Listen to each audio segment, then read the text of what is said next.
राबड़ी जी को यह पच नहीं रहा है। कुशवाहा समाज का पिछड़े वर्ग का बेटा बिहार के मुख्यमंत्री के पद पर आपको अपने घर से इतना प्रेम है, वह घर जो सरकार का दिया हुआ है, जो लोग झोपड़ी में रहते हैं, जो लोग छोटे मकानों में रहते हैं, उनकी चिंता आपको नहीं सता रही। राज्य की जनता माफ नहीं करेगी।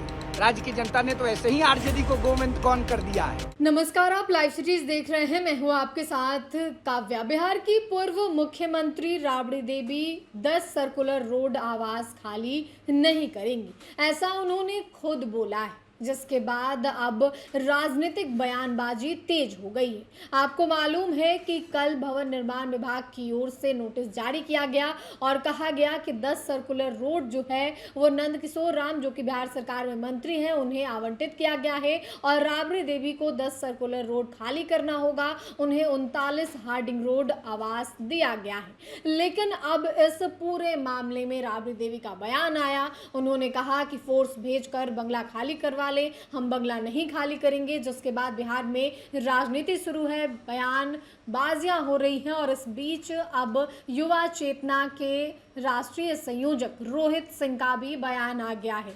उन्होंने कहा है कि राबड़ी देवी चाहती है कि बस उनके परिवार के लोग ही माननीय हो। आप पहले युवा चेतना के राष्ट्रीय अध्यक्ष रोहित सिंह को सुने कि वो क्या कुछ कह रहे हैं। राज्य की पूर्व मुख्यमंत्री आदरणीय श्रीमती राबड़ी जी किस प्रकार की भाषा का प्रयोग कर रही हैं। राबड़ी जी को यह पच नहीं रहा है कि कुशवाहा समाज का पिछड़े वर्ग का बेटा बिहार के मुख्यमंत्री के पद पर राज्य के जनता के आशीर्वाद से विद्यमान है। आदरणीय राबड़ी जी, आपको सिर्फ अपने पुत्र और अपने परिवार के सदस्य ही माननीय की कुर्सी पर नजर आना अच्छा लगता है। राज्य की जनता के आशीर्वाद से राज्य के भूमि पुत्र, गरीबों के, पिछड़ों के, दलितों के, वंचितों के, वनवासियों के, आदिवासियों के और समाज के अंतिम व्यक्ति के महानायक माननीय सम्राट चौधरी जी मुख्यमंत्री बने हैं।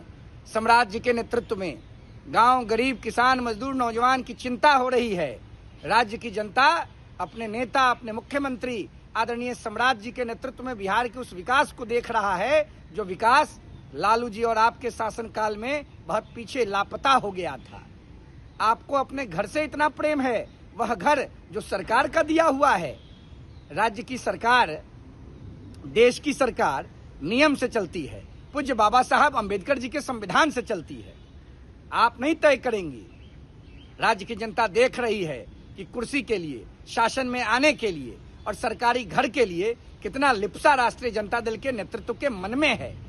जो लोग झोपड़ी में रहते हैं, जो लोग छोटे मकानों में रहते हैं, उनकी चिंता आपको नहीं सता रही है। सरकार के बंगले को खाली करने में आपको दर्द हो रहा है। राज्य की जनता सब चीजों का मूल्यांकन कर रही है। आदरणीय सम्राट जी के साथ बिहार खड़ा है, खड़ा रहेगा। सम्राट चौधरी जी नैतिक बल पर चलने वाले एक नेता हैं, सिद्धांत की राजनीति करने वाले नेता हैं। उनको कुर्सी और सरकारी आवास से प्यार नहीं है, यह संस्कार राष्ट्रीय जनता दल का है। आदरणीय राबड़ी जी, आपसे विनम्रता पूर्वक राज्य के एक नागरिक की हैसियत से मैं आग्रह करता हूं, सरकार के नियमों का पालन कीजिए, सरकार के मर्यादा के प्रतिष्ठा का चिंतन कीजिए। आप राज्य की एकमात्र महिला मुख्यमंत्री रही हैं, आप हम सबों की मां समान हैं, लेकिन जिस प्रकार का व्यवहार और आचरण आपके द्वारा किया जा रहा है वह कहीं से प्रशंसनीय नहीं है। राज्य की जनता माफ नहीं करेगी। राज्य की जनता ने तो ऐसे ही आरजेडी को गोविंद कौन कर दिया है। और आदरणीय सम्राट जी के ऊपर आक्षेप करना बंद कीजिए। हर व्यक्ति पहली बार बनता है, हर व्यक्ति राजनीति में आगे बढ़ता है, लेकिन आप लोगों ने जिस प्रकार से परिवारवादी सल्तनत को स्थापित किया उसको जनता ने रिजेक्ट किया है। सम्राट चौधरी जनता के नेता हैं और आपके बेटा अपने पापा के बेटा हैं, इस बात को जनता समझ चुकी है। बंगला से इतना प्यार की जगह अगर जनता से प्यार किया होता तो शायद आज इस चौराहे पर राष्ट्रीय जनता दल अकेला न रहता। तो आपने युवा चेतना के राष्ट्रीय अध्यक्ष रोहित सिंह को सुना एक और, जहां उन्होंने पूर्व मुख्यमंत्री राबड़ी देवी को नसीहत दी है और कहा है कि मर्यादा का ख्याल रखना चाहिए। इस तरीके का बयान राबड़ी देवी जो दी हैं, वो नहीं चाहती हैं कि कुशवाहा का बेटा बिहार की सत्ता में जो बैठा है इन तमाम चीज़ों पर खूब कटाक्ष करते हुए नजर आए हैं और कहे हैं कि राबड़ी देवी चाहती हैं कि बस उनके परिवार के लोग और उनके पुत्र ही माननीय हो। अब देखना होगा कि इस राबड़ी आवास को लेकर बिहार में और कितनी राजनीति होती है। फिलहाल खूब वार पलटवार का दौर जारी है। आपको बता दें तो राबड़ी देवी जिस तरीके से आज एयरपोर्ट पर ये कहते हुए नजर आई कि जो करना है कर ले, फोर्स भेज के बंगला खाली करवा लें, हम नहीं करेंगे खाली। सम्राट चौधरी अभी अभी सीएम बने, ये तमाम बातें हुई हैं, लेकिन अब बयानबाजी तेज हो गई है। फिलहाल के लिए इतना ही। साथ ही चैनल को सब्सक्राइब करें, फेसबुक पेज को लाइक करें। वीडियो देखने के लिए आपका धन्यवाद।